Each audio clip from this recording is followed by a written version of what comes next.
Hello, welcome to today's Autism Research Institute webinar. We're glad you can join us. Before we get started, I want to thank our speaker, Dana Lake, for joining us today to share tips and insight about the GF-CF-SF diet and autism. If you're new to the diet, you'll learn relevant information about the science behind it and how to get started. And if you're experienced with it, we hope you'll learn updates that might fill in some holes and round out your knowledge about this approach. Dana is an autism educator, hosts a healthy living radio show, and is co-author of the kid-friendly ADHD and Autism Cookbook, The Ultimate Guide to Gluten-Free, Casein-Free Diet, and her new book, the ADHD and Autism Nutritional Supplement Handbook. These webinars are made possible through generous donor support. If you'd like to contribute, please visit our website at autism.com. Without further ado, I will turn this over to Dana Lake. Welcome to the GF-CF-SF diet. I welcome all of you and look forward to your questions. We're going to talk about the diet, what it is, why it works, who needs it, and how to do it well. So when we look at the diet, we really have to look at it within this puzzle. We always call this the pieces of the puzzle. And it's digestion, immunity, behavior, neurologic, and then nutrition, diet, metabolism, which is what we will focus upon today. So there are some questions that people typically ask. What comes first? Do foods cause problems, or do problems cause food reactions? And is the problem the camel or the load? And the answer is yes to everything. Underlying predispositions, including problems with gut flora, digestion, absorption, utilization, metabolism, detoxification, nutrition, sulfation, methylation, oxidation. All of those plus the total load, diet, lifestyle, environment, toxins, medications, trigger the tipping point and the diagnosis of ASD. That leads to reactions to foods, additives, dyes, toxins, pesticides, medications, vaccines, and environmental exposures. So what we have is total load. And we refer to this as environmental modification of gene expression. It's genetics and the environment and epigenetics, or gene expression. And this is a relatively new concept since the mid-90s. What it means is that the genes don't change, but the way they work, express themselves, does change. And that is completely dependent on your exposures, good and bad. So we can make the genes or enable the genes to express themselves positively or negatively, depending on what we do. Now, the treatment triad, there are three important strategies. We're talking about biomedical, nutritional, diet, nutrition, digestion. That's our subject today, but this is also a triad, and it includes therapies and medications. It's very important to keep in mind that the diet alone is not enough. Supplements alone are not enough. Fixing digestion alone is not enough. Therapies alone, medications alone. There is a synergism among therapies. Now, some individuals may need more therapies than others, or more medications. Some may need none. And biomedical nutritional interventions, this is the basis for how the individual presents. Diet, nutrition, and digestion. It's simple. Simple to say, but not simple to do. You remove offending foods, gluten, milk casein, soy, corn, phenols, oxalates, starches, and sugars, artificial additives, chemicals, pesticides, toxins. And we replace with healthy foods which do not promote reactions. And we optimize our nutritional status, GI flora, GI function, enzymes, absorption, and sulfation, methylation, detoxification. Where the diet problems begin, and most of them begin in the gut. Not all of them, but most begin in the gut. What interferes with digestion? Antacids, antibiotics, pathogens, inflammation, poor gut flora, toxins. And what helps? Probiotics and prebiotics, enzymes, demulcents, omega-3s, vitamins A and D, zinc, glutamine. Now these lists could be much longer. This is just an overview. special diets. You can see that we begin at the core with a healthy diet, but you can see all the diets surrounding. And I'm going to give you a little bit of information on all of the diets, but our real focus is gluten-free, casein-free. But before we talk about gluten-free, casein-free, soy-free, we need to talk about a healthy diet. The healthy diet avoids artificial sweeteners, preservatives, colors, and flavors, high fructose corn syrup, agave, sodas, diet and regular, hydrogenated oils, trans fats, margarines, refined grains, and processed foods. Sugar. Now I'm stopping here because sugar used to be #1 on my list of avoids. And look at everything above it now. It's all the artificial manufactured junk. This is what has to come out of the diet. If you go organic, you solve a lot of these problems. And it's extremely important. This isn't just a healthy diet. This is a mandatory diet if you want a child or an adult to improve. You've got to get rid of the junk and focus on the healthy things. Further beyond sugar, the avoids caffeine, deep-fried foods, crave foods, and of course any food to which someone reacts. Now the healthy organic natural diet, if it does not grow, do not eat it. It's nutrient-dense and eco-friendly. Pasture-fed, grass-fed animals, eggs, seafood, meat, and poultry, beans, nuts, and seeds, homemade bone broths, vegetables and fruits, fermented vegetables, fruits, and beverages, whole ancient grains, soaked, sprouted, fermented, Celtic sea salt, filtered water, raw vegetable juices, and good fats and oils like extra virgin olive oil, butter, and animal fats. Yes, that's in the list. These, your body understands these. And it isn't the end of the world to eat animal fats, especially those pasture-fed, grass-fed. Very important. Coconut oil, very healthy. Expeller pressed sesame and flax oils. Natural sweeteners. Now you need to limit those. Including them is okay, but some people don't tolerate them at all. Honey, maple syrup, natural juices, and stevia. Nourishing Traditions by Sally Fallon is a wonderful, wonderful book. Now clean up the diet. Food, artificial additives, and preservatives. The American Academy of Pediatrics acknowledgement. In this meta-analysis of 15 trials, they concluded that a wide variety of preservatives in the foods commonly consumed by children can result in neurobehavioral effects, including ADHD, and some children may be more sensitive. A preservative-free, food coloring-free diet is a reasonable intervention. Now, this is why we push the organic diet. The children with autism and many other developmental issues are like canaries to these preservatives and these additives. There's so many diets, so little time. I'll let you see that again. Oh, that's okay. Gluten-free, casein-free. Okay, these are the options. And on the left is the options. It's not all of them. There are even more diets than are listed here. And the description's on the right. So GFCFSF is no gluten and no milk and no soy. PST, low phenol diet, low salicylate, phenol, fine gold, fail-safe. Avoid high salicylate and phenolic foods, and no artificial ingredients. SCD, the specific carbohydrate diet, also called GAPS, gut and psychology syndrome. They're very similar. They restrict carbohydrates to fruit, non-starch vegetables, and honey. There are no double sugars, lactose, maltose, and sucrose. Body ecology diet is an anti-yeast diet.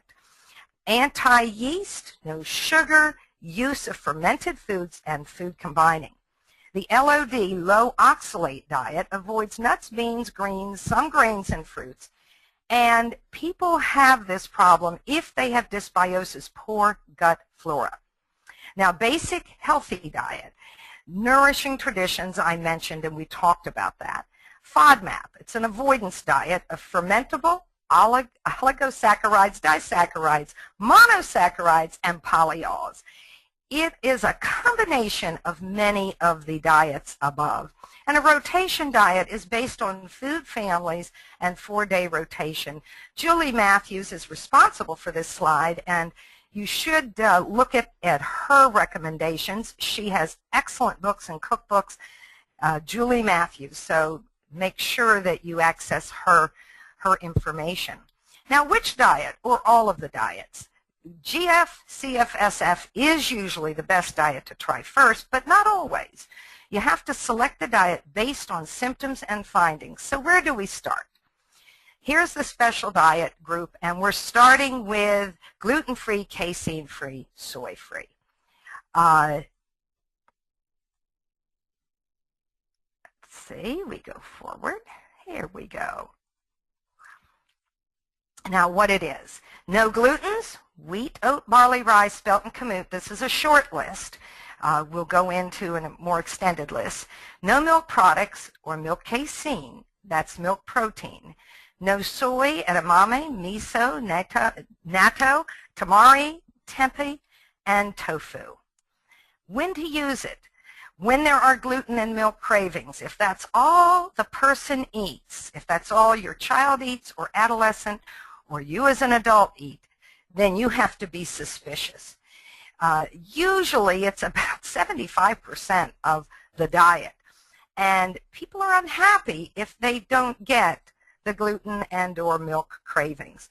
We can also have cravings for soy. They don't seem as apparent as the gluten and milk cravings. The GI symptoms, constipation or diarrhea or alternating, poor focus and eye contact, silly, obsessive compulsive, self-injury, high pain tolerance. That's because these are opioid formers. Gluten, casein, and soy. And we've got opiates in the system, and that's going to make our pain tolerance very high. Sensory and stims, repetitive actions.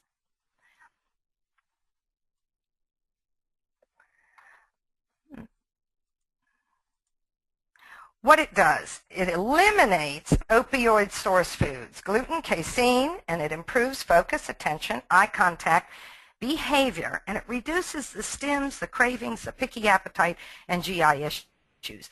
Now, there may be many other symptoms associated with these foods. This is a brief summary.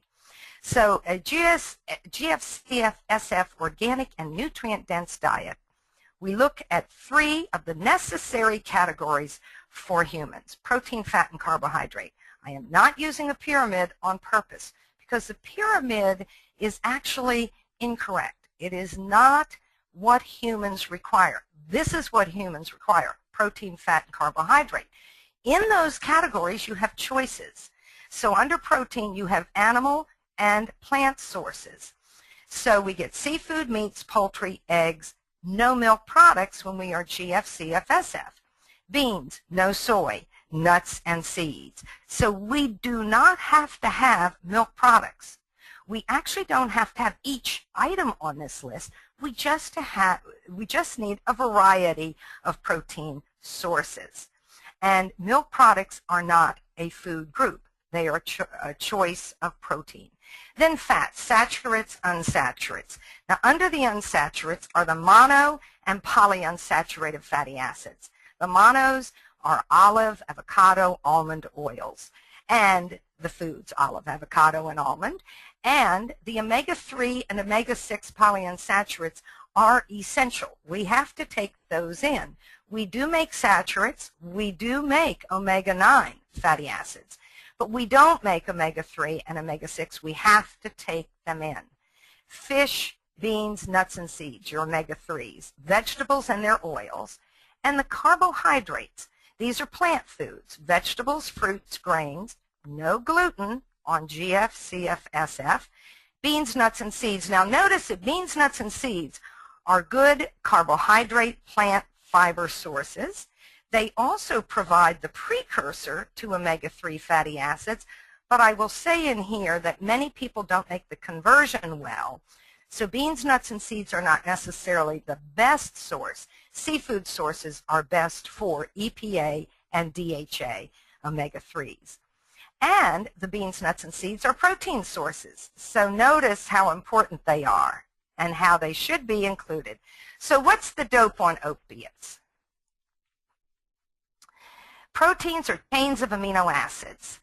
And these amino acids are bound together. We've got to break them up. So the enzyme, like scissors, digests these amino acids, the proteins, to individual amino acids. And there can be 20,000 amino acids in a protein chain. So when we think of this, it's just amazing that our bodies are able to digest. And yes, we don't always fully digest. Even though we separate those amino acids with digestive enzymes, it's not perfect. And those that remain are called peptides. Residues of amino acid chains are called peptides. So then we need more digestive enzymes to handle the peptides. But if the digestive barrier is healthy, peptides are too large to be absorbed and will not cross into the bloodstream. So they just go out in the stool. They're just eliminated from the body.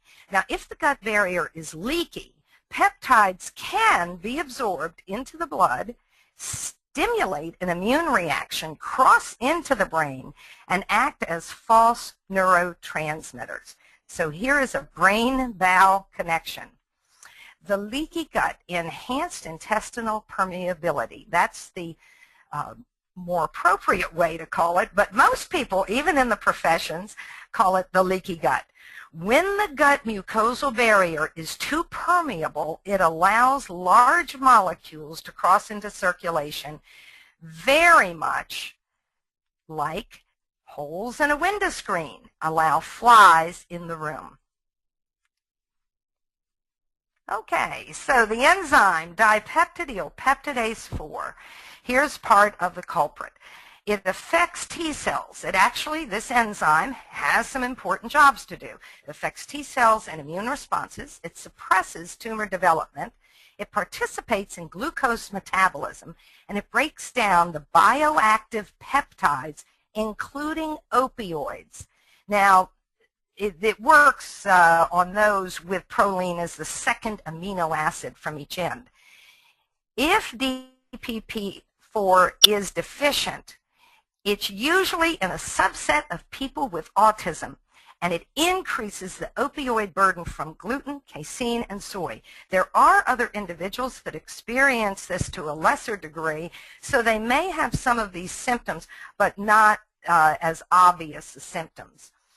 Now, opioids from DPP4 deficiency, they increase directly related to opioid food sources. They can be absorbed via the leaky gut barrier, and they can cross the blood-brain barrier. They're measurable in urine, cerebrospinal fluid, breast milk, and blood.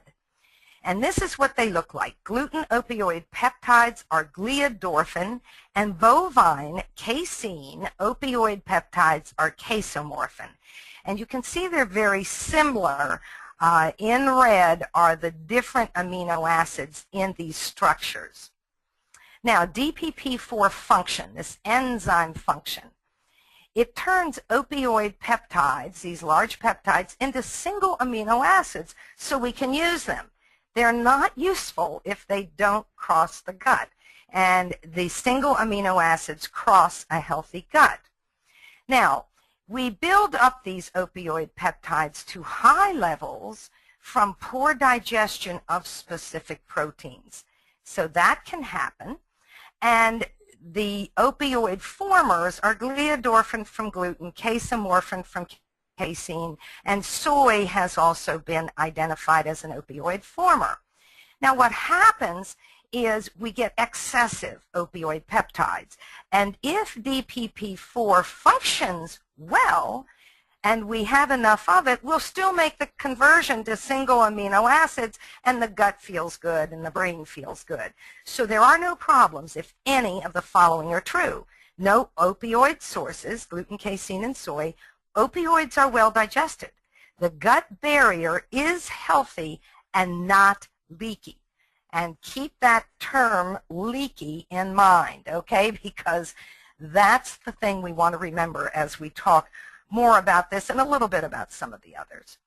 So what happens when the DPP-4 enzyme is insufficient, doesn't function well? The opioid peptides build up and they don't convert to single amino acids. Opioids enter the circulation. If they are not digested and the gut is leaky, opioids cross into the brain and alter function and behavior. Why? Because the brain has opiate receptors, and these are opiate-like peptides. Okay, a little more about them. They are hallucinogenic. They're addicting. They can cause silly, spacey behavior, inattention, mood changes, aggression, self-injury, stims, repetitive behaviors, poor eye contact, high pain tolerance, and addictions to gluten and milk products, and a picky appetite. People on opioids don't have a very good appetite, and children who consume opioid formers, and adults and adolescents as well, who form opioids, they end up in trouble, and it can affect the appetite. Now, in order for opioids, I'm just repeating this point, to affect the brain, food sources must be consumed, gluten, casein, and soy, DPP-4 enzymes must be faulty, and the gut must be leaky. So there's a controversy now about bovine beta-casein A1 versus A2. And this is BCM7, bovine beta-casein 7. Now, A1 is considered bad. A1 milk, it's called A1 milk, and A2 milk is considered good.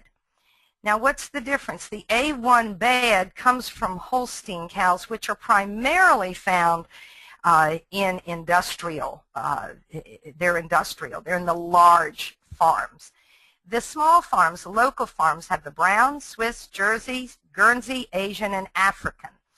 Other sources come from goat, buffalo, sheep, human, and camel should probably be listed there as well. Now, it's interesting that the more commercial A1 milk is possibly linked to diabetes and cardiovascular disease, whereas A2 has low or no link. The gene mutation changed A2 to A1 milk at some point, and this is the position where it changed. Human milk is best for babies if the nursing mother avoids animal milk. And you should avoid animal milk initially when you're trying to test out for casein-free, later introducing safer A2 milks if everything goes well.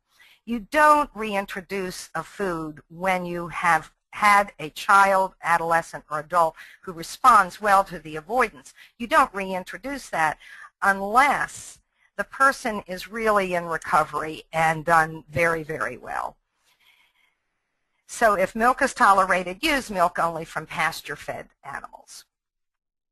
Now, just a reminder, we are going to provide the PDF from this course, and you will have access to that. Much of the information I'm providing is, it's a lot on slides, and so you'll have it as a reference.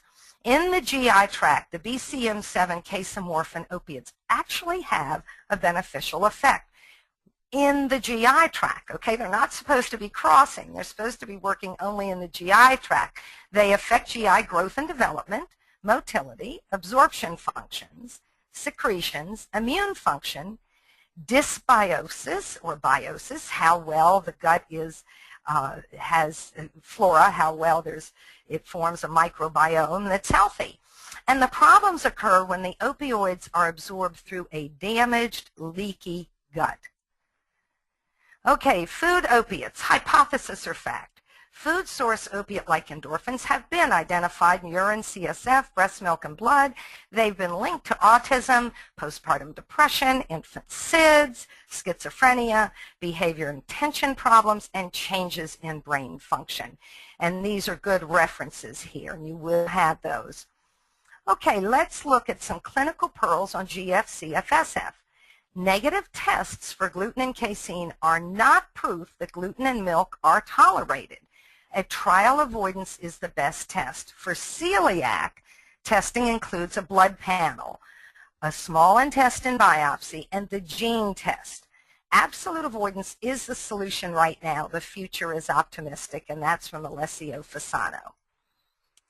Gluten sources. Wheat-free is not gluten-free, and many products will now say gluten-free and wheat-free just so people know that. But if it only says wheat-free, that usually means there is gluten.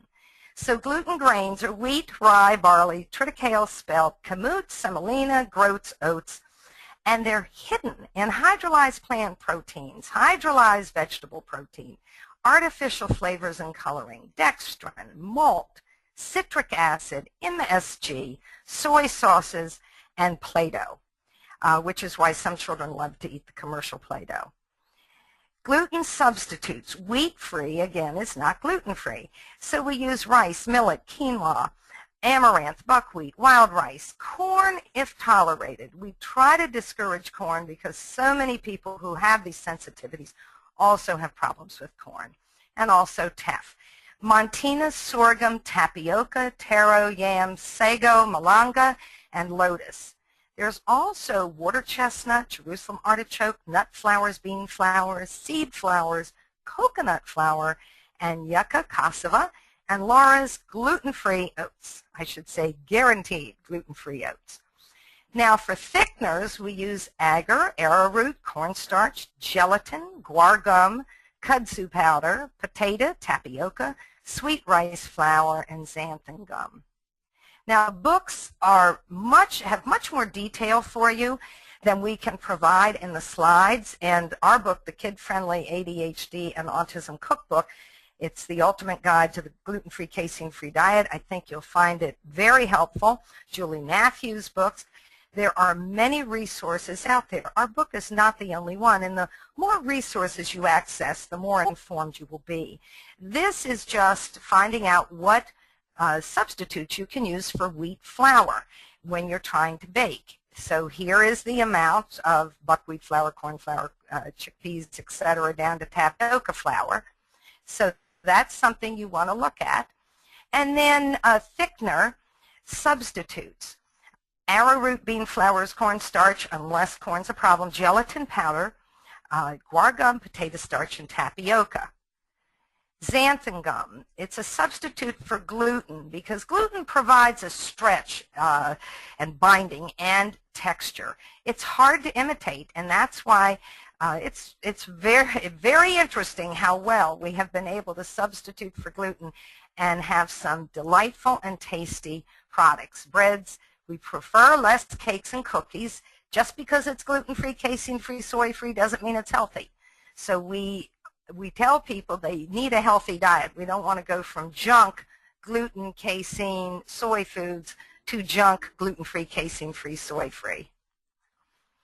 And Betty Hagman's all-purpose flour substitute, and this is from the Gluten-Free Gourmet books. She has fabulous books and lots of good recipes. And we also have Carol Fenster's all-purpose flour substitute from the book Cooking Free. This is an excellent book.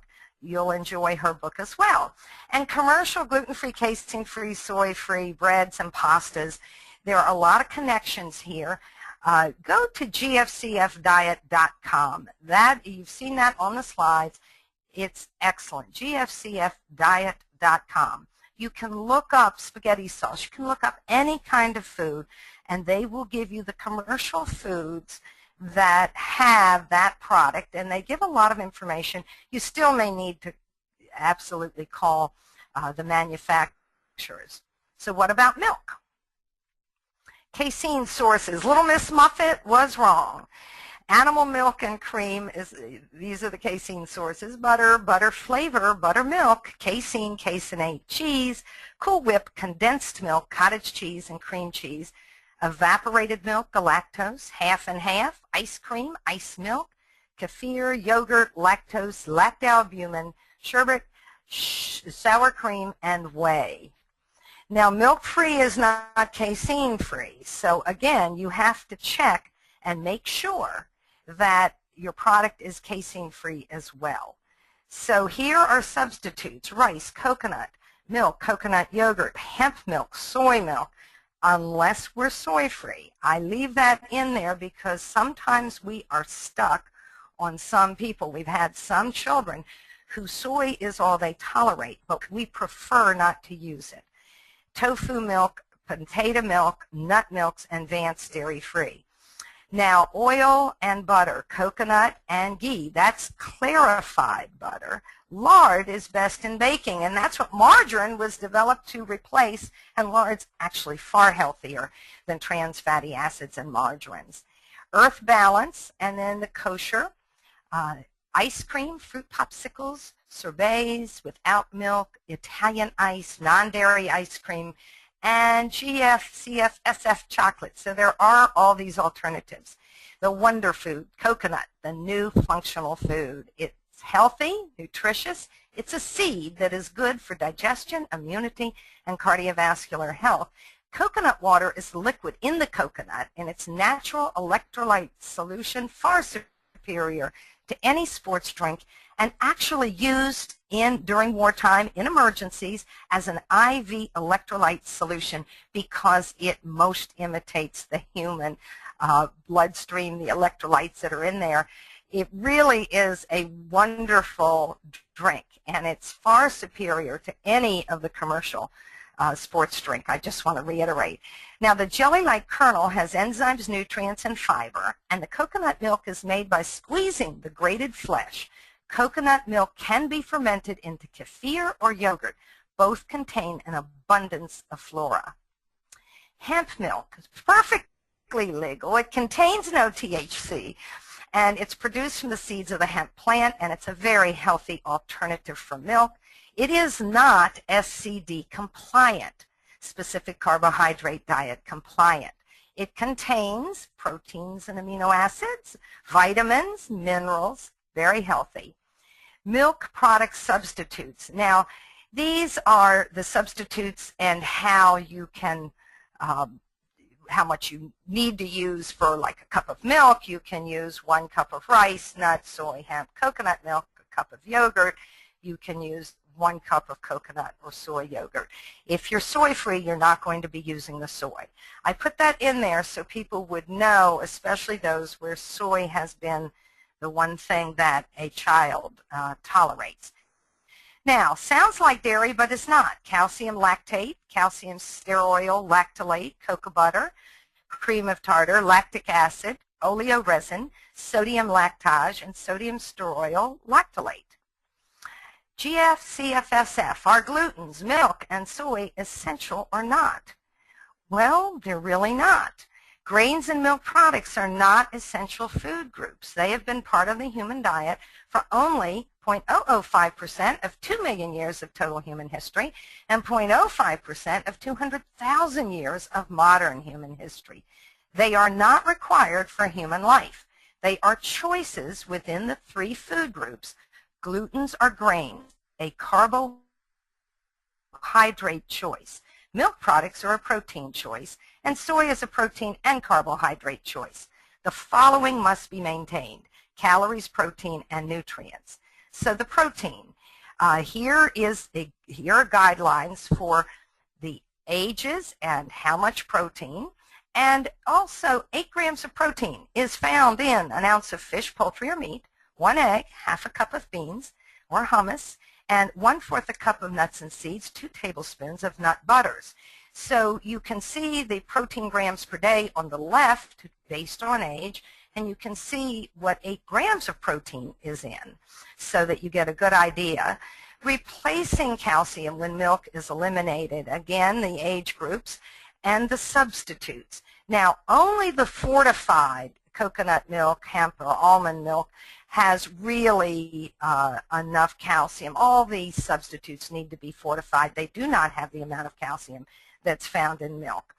And then the supplements are listed: citrates, chelates, and carbonates, what they taste like. Now, magnesium is critical for calcium utilization. We do not give calcium without magnesium. Magnesium is not calcium is not utilized well unless magnesium is present. And low magnesium diets are those that are not abundant in dark greens, vegetables, beans, nuts, and seeds. And this is common for many children. Magnesium is important for 3/4 of the enzymes in the body, so it's extremely important. Vitamin D sources and guidelines. So here's the vitamin D intake and sources: the cod liver oil, fish, sardines, egg yolk, and milk substitutes. Vitamin D3 is what we use in supplementation, not D2. D3 is better and gives a better result and a longer term effect. Toxicity of more than 20,000 for months. That's 20,000 IUs. That's a lot of vitamin D to take in. But the sun exposure is interesting. From 20 minutes, you make about 20,000 IUs of vitamin D from about 10 minutes or 20 minutes of sun exposure. So you really do get a lot of vitamin D from the sun if you're exposed, if you don't have sunblock on. As people get older, they make less. Soy sources, So primary: soy oil, edamame, miso, natto, sprouts, tamari, tempeh, tempura, tofu, yuba, and also hidden in lecithin. You don't realize that's soy lecithin. HVP, mono and diglycerides, MSG, even in vitamin E, most of it is extracted from soy. Some people may not be sensitive to the vitamin E because it is the E extracted from soy. It's found in baked goods and meat products, baby foods and formulas, deli meats, cheese substitutes. It's in a lot of commercial foods, and you have to read the labels. It's a legume, common allergen, and difficult to digest, genetically modified since 1996. It's an altered protein substance, increased allergenic quality to it. Processing requires high heat and chemicals. It can also form opiate-like peptides. It's inflammatory, has immune effects. It's an endocrine disruptor from infancy to adults, and I will explain, it's estrogenic. So it increases estrogen, and that is not good for baby girls or baby boys.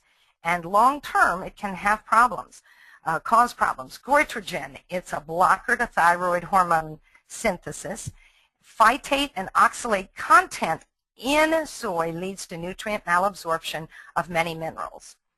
Now, there are many problems with gluten milk and soy, and here across the board you see the glutens, cow milk products, and soy are opioid formers. Now, with gluten, you also have gluten intolerances, and there are many ways to react to gluten. You can be allergic, and that's a small area of reaction if we're talking about total reactions. And then you can have gluten intolerances, and there are many kinds of gluten intolerances, and that's the largest group. Very small group of celiacs compared to all the gluten intolerances, which we call non-celiac gluten intolerances. There's celiac disease that we mentioned. Lectins and glutens can give reactions, allergic-like reactions.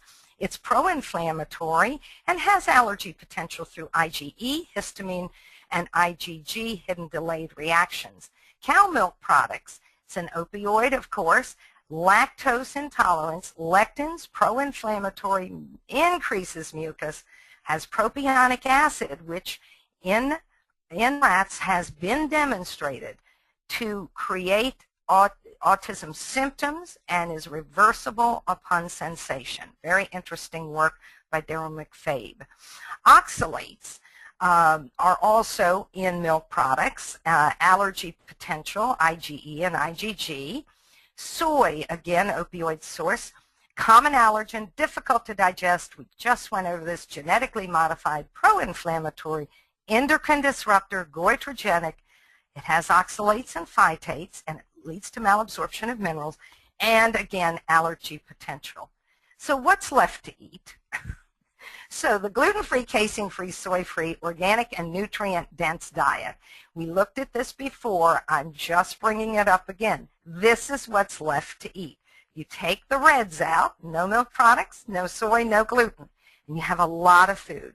Seafood, meat, poultry, eggs, beans, except soy, nuts and seeds. You've got all kinds of omega-9, 3, and 6 fatty acids. And in the carbohydrates, vegetables, fruits, all the grains except for gluten and possibly corn if sensitive, and beans, nuts, and seeds. So we've got, again, the beans, no soy.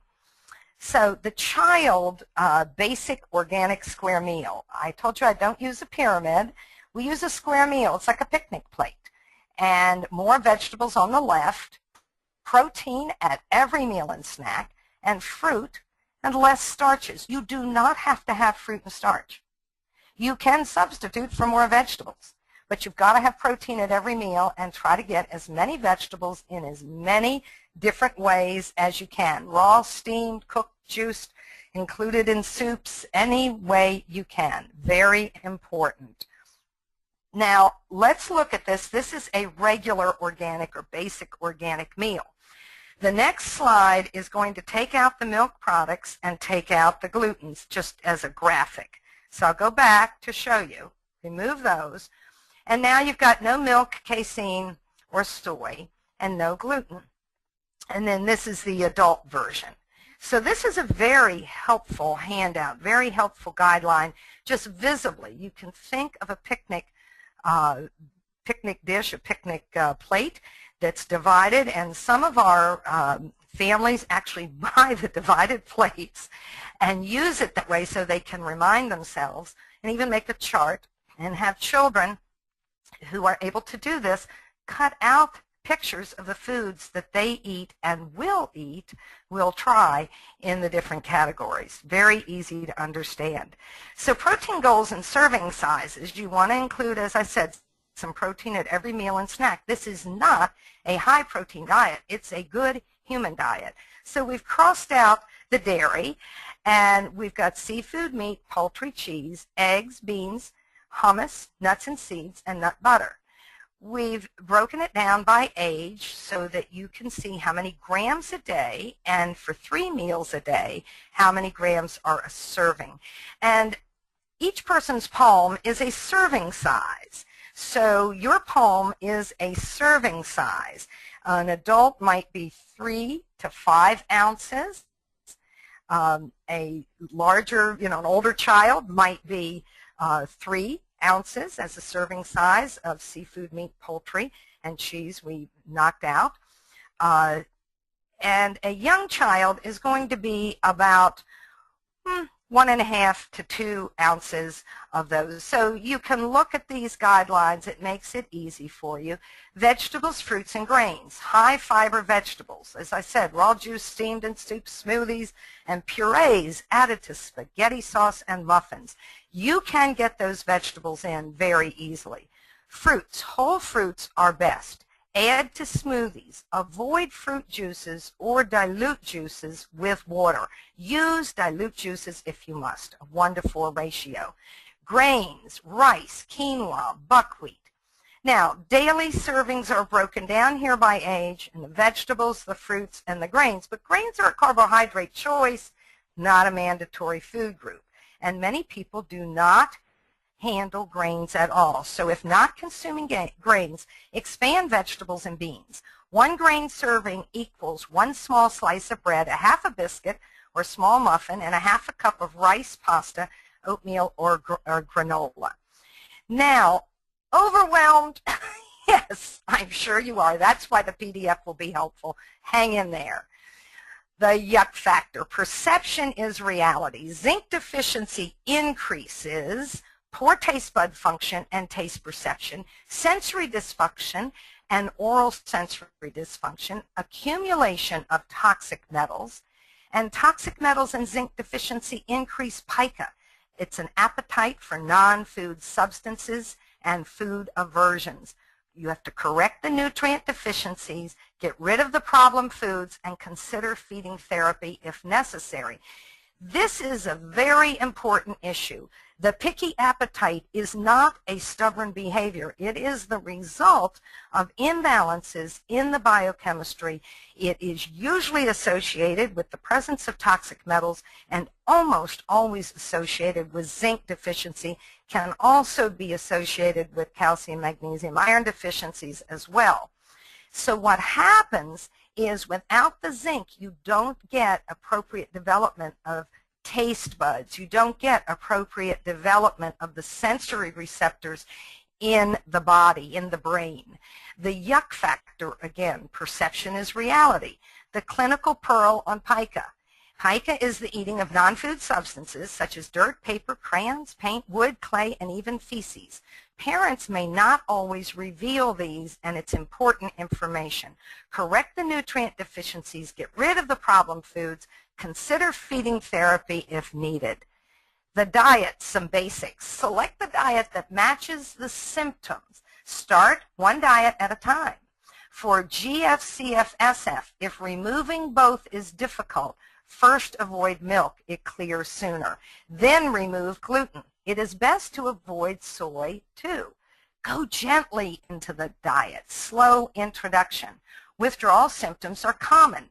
Keep diet diaries and note reactions. Read labels and check with manufacturers. Check all medications and get ideas from parents and websites. Talk to these groups. You need this kind of support. I've put gfcfdiet.com. There is so much information in that site and many of the other sites that were on an earlier slide.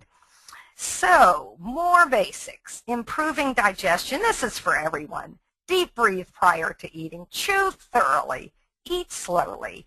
Drink water with and between meals. You need water to bring the digestive enzymes to the food so they can digest. You wouldn't want to have just a dry meal. Eat smaller meals with fewer foods. Select variety over the week and rotate foods if allergic. Consider food combining. Now, meet the child's oral sensory needs. This is really, really important. Most feeding problems begin with solid foods. In those with sensory delays, solids and textures may be rejected. The child is not ready in a sensory sense. Feed according to the sensory age, not the chronological age. Go back to purees and baby foods if needed. Expand as oral sensory development improves. And consider feeding assessment and therapy. Now, how is it going to improve? We have got to get rid of the opioids because they make this worse, and that's the gluten-free, casein-free, soy-free diet. But we also have to replace the nutrients and provide the nutrients that are important to sensory development and taste perception. So zinc is important, as is omega-3 DHA. So we look at those. Some tips and tricks. Try ethnic foods, Chinese and Indian. Usually gluten-free, casein-free, soy-free. If you ask, you need to ask about that. Have some family meals that are the diet. Try lunch and dinner foods for breakfast. There are no breakfast police. You could use sausage made from turkey, organic turkey sausage. That's a breakfast meat. If a child loves chicken, serve it at breakfast, if the child will eat it. I try to have breakfast as a food they like and will eat, but it's got to have protein. Eggs are wonderful at breakfast, and there really isn't a limit to those. Are you gelling? Gelatin helps digestion. Use real homemade soups and broths. Use fermented foods that are homemade. Use separate pans for special diets. And educate the child's teacher and send a toy in the lunchbox so the child has some benefit. Sometimes kids feel like they're singled out when their diets are different, but they can be attractive and it can be fun. Send special diet treats to school for party use. Rules to make. Keep mealtime pleasant. No cell phones or interruptions. Include pleasant background music. No gross talk at the table. No negative comments about the food. And a rule to break. Allow TV or favorite video in order to reduce the sensory focus on the food, to sneak more food in, to make a positive connection with eating. This is important because I'm sure you've been to parties where you are eating foods and not thinking about it because your focus is on the social, the person you're talking to, perhaps the music that's being played. The senses are drawn away from the food. And what we want to do is draw that child's sensory attention away from the food. You will have much better luck getting new foods in as you mix them in the Trojan horse technique where you sneak the food in. And here is a good example. Look what you can sneak in a muffin. Egg for protein and amino acids. Nuts, protein. Dried fruit, molasses, iron. Flax, linseed, fiber and EFAs. Protein powder, calcium powder, pureed vegetables, pureed meats. You can put pureed vegetables, fruits, and meats in almost everything. Make a muffin, first of all, the child likes. Then go toward gluten-free, casein-free, soy-free in that muffin. Add fruits, then add some pureed vegetables, then add some pureed meats if you need to, if the child is not consuming those foods. Study the food your child loves. Cut chicken to a similar size and shape. Gluten-free, casein-free, soy-free flour can be used. Fry in tolerated oil and serve in a Burger King or McDonald's container if necessary. And yes, these really are gluten-free, casein-free, soy-free. You can really, this is the way you work toward the new foods. You have to do whatever it takes.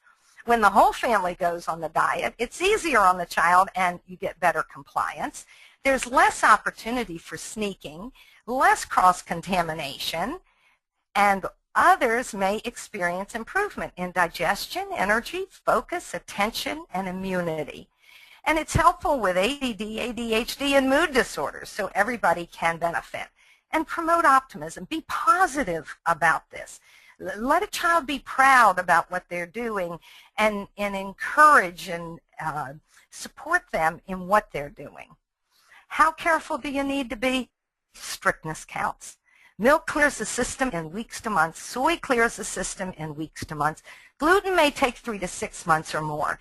Now, is that always true? No. Sometimes we see immediate results. Common mistakes: Rice Krispies, goat's milk, wheat-free bread, etc. Gluten reaction, it might set you back a few days or weeks. If you are sitting on 12 tacks and remove 6, there may be no noticeable difference. Don't quit.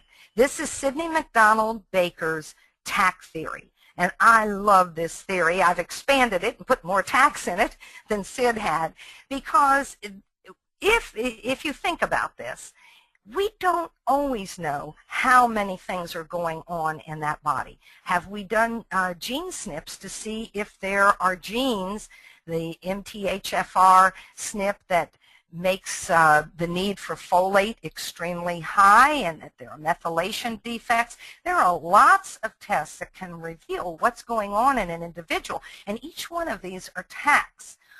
We also need to consider what other foods may be bothering a child. The higher the load on the camel's back, the more straws on the camel's back, the weaker the camel's back, the more easily the camel breaks down.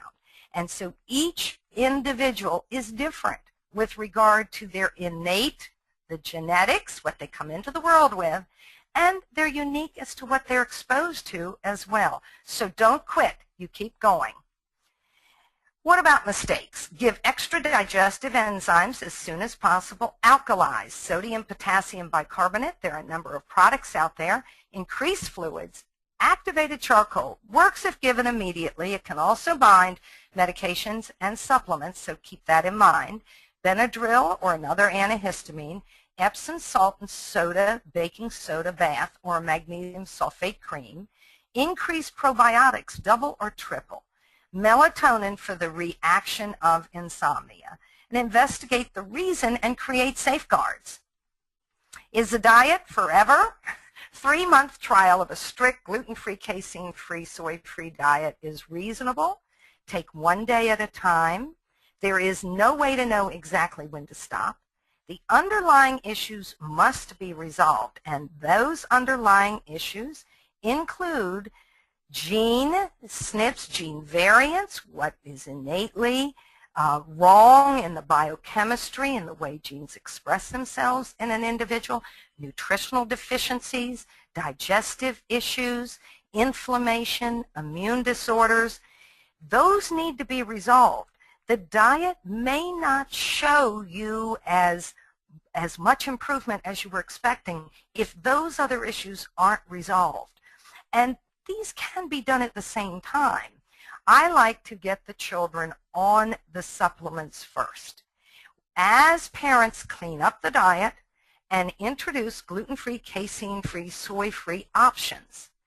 Once they're stable on the supplements, then we can get more strict on the diet. But some people do better starting the diet first. Because the diet can take so long in some individuals, I just don't like to waste time addressing these underlying metabolic, nutritional, biochemical, digestive, immune, inflammatory issues. It's too important to cover those. Now, granted, a clean diet and getting rid of these aggravant foods is going to reduce inflammation. So there's a synergism in these approaches. Early reintroduction can result in regression. If the child is still sensitive and you don't know it, you say, oh, let's give it a try. And the regression can last a long time. Introduce one food type at a time, weeks apart. So if you've said, okay, my child is healthy, my child needs no therapies or tutoring, my child is on grade level or above and doing very well, start with small amounts first. And then if tolerated, introduce large amounts frequently. In other words, load the system to see what that food really does, because you need to know if the food is safe. When will we see results? Days, weeks, or months, depending upon the age. The younger a person is, the quicker they will respond and the more likely you are to see regression. As people progress along the developmental lines toward developmental delays, that path is going further and further and further away from the correct path. So the sooner we intervene, the better. And watch and wait is completely inappropriate when it comes to development. It's much easier to jump on it right away. Early intervention makes a huge difference. And it depends on the autism subtype, other conditions present, compliance, the length of time on the diet, nutritional status, toxic exposures, and bowel health and dysbiosis. So case studies, quick response. Now, this is really an organic diet. The mother went on the organic Feingold diet and basically took away all the junk. On artificial additives, coloring, and preservatives, processing therapy had been recommended. Look at this drawing. The mother was so smart to do this. So they hadn't gone to processing therapy. After 1 week on an organic Feingold diet, look at the coloring and notice that these are bright and pretty colors as compared to more of the darker colors and not coloring within the lines a week before.